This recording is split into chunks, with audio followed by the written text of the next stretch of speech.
Nothing like starting soup off with vegetables fresh from your garden. So I'm ready to start my yellow squash soup. And no self-respecting soup can ever start off without onions getting golden and soft. So I have one large onion, coarsely chopped, and about 2 tablespoons of oil. So I'm going to have about a medium heat to get them going. So my neighbor across the street said to go ahead and use the whole thing. I don't have to peel anything off. But when I made this soup last week, I have to say that I was a little surprised that I wasn't going to get a true yellow soup with a white inside. So I had to go to nature to figure out how I'm going to get my yellow soup. So I will add other ingredients to make it a more golden yellow soup. But in the meanwhile, I gotta get rid of my seeds. So get rid of the seeds. You don't want seeds.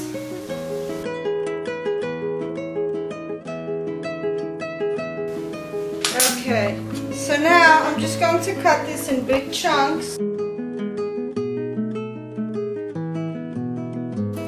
Okay, so I let my onions caramelize just a little bit. So to help get my yellow squash soup a little more yellow, I added 2 garlic cloves, yes, as well as 2 carrots. And I'll let this go for about another 5 minutes. Like I said, I'm going to get help from nature.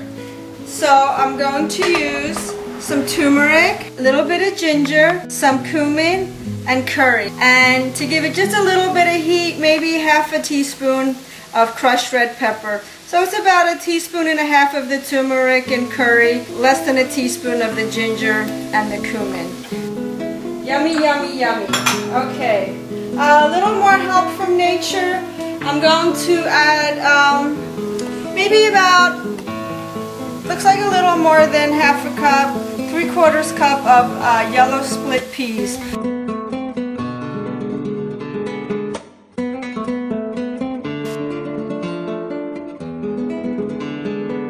And you can make this completely vegan. You don't have to add a little bit of milk. I add about 1 cup of milk at the end just to make it a little creamier, but you don't have to. If you are vegan or you're having vegan friends over, go ahead and use soy milk instead if you want that creamy consistency. You'll get a very nice consistency.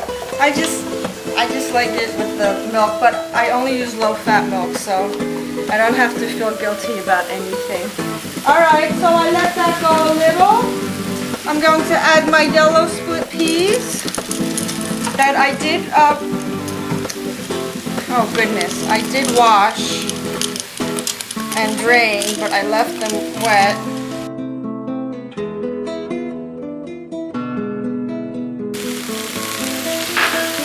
Yellow split peas, you shouldn't have any problem.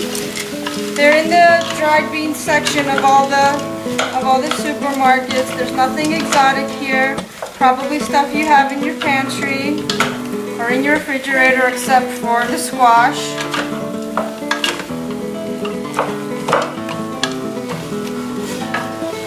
Oh goodness, it smells so good. Okay, 6 cups of chicken broth. Again, if you want to go vegan, you can do this with water or buy a vegetable stock. And of course, everybody wants to tell you to make your own stock, which is fine. Make your own stock, make your own chicken stock. But those of us that only make stock once a year, when I get the turkey carcass, I buy it out of the can. Okay, so now I'm just going to let this come to a boil, and then it'll just simmer 30 to 40 minutes. I'll come back and check the squash to make sure it's cooked. And I picked some more herbs from our garden. I said I think I just went with thyme, but I really picked oregano. This is the thyme, so I'm going to have some fresh herbs in there as well. And I'll put that in after about 15 minutes, 15-20 minutes of the simmering. So close to the last 10 minutes, I'll put the fresh herbs in. And thyme smells delicious. Okay. All right. So I let my chicken broth, and I ended up adding about 1.5 cups of water. I let all my liquids come to a boil, and I brought it down to a simmer. I'm going to have it a low-medium heat for the next 30-40 minutes. And with any homemade soup, especially if you're using a lot of vegetables, I did skim off the, for lack of better words, the scum that comes off the top. So now it's very clear. So I'm going to add my fresh herbs from our garden. And I had half a lime and a pretty green heart bowl. I just thought they went nicely together. So I'm going to have a tablespoon or 2 of the juice of half a lime. I think that'll add a lot of nice subtle flavor. Okay, so I'm going to give it a stir. Let this simmer. And I can't even tell you what it smells like between the garlic, the onions, and all those Indian type spices. And now with the addition of the herbs. So this is going to go for the next 30-40 minutes.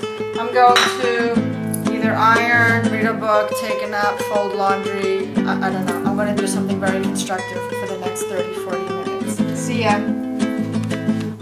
Okay, so it's been around some 40 minutes since I started my simmering, and I checked it with the knife, and everything is very, very tender. It's ready to be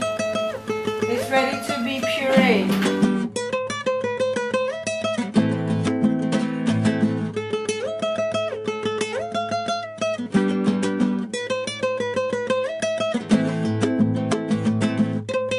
Okay, I think I have my nice smooth soup. If you don't have one of these, then you're gonna have to use your blender. But just do it in small batches because it's gonna be hot and that lid will come flying off. Like if I do it, yep, everything is smooth. Look at that, it took less than a minute. With a little help from nature, I have my wonderful yellow soup. And I would like it a little creamy, so I'm going to add a little milk. And I think I have about 1 cup of milk. And I'll just give it a quick immersion again.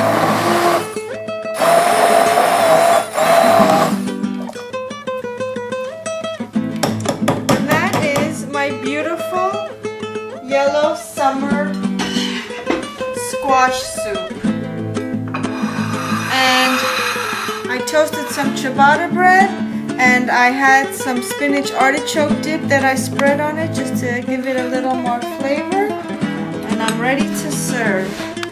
So this with a nice green salad makes a perfect light summer meal.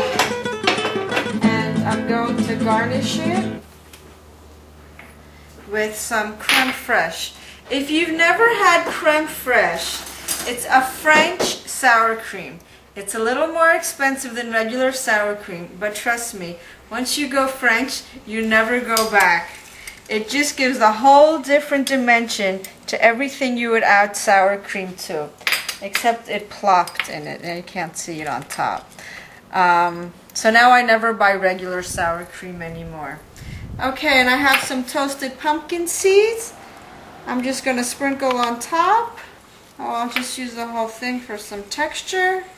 And a 1/3 chive from our garden. The garlic chive. Okay, everybody. Bon appetit.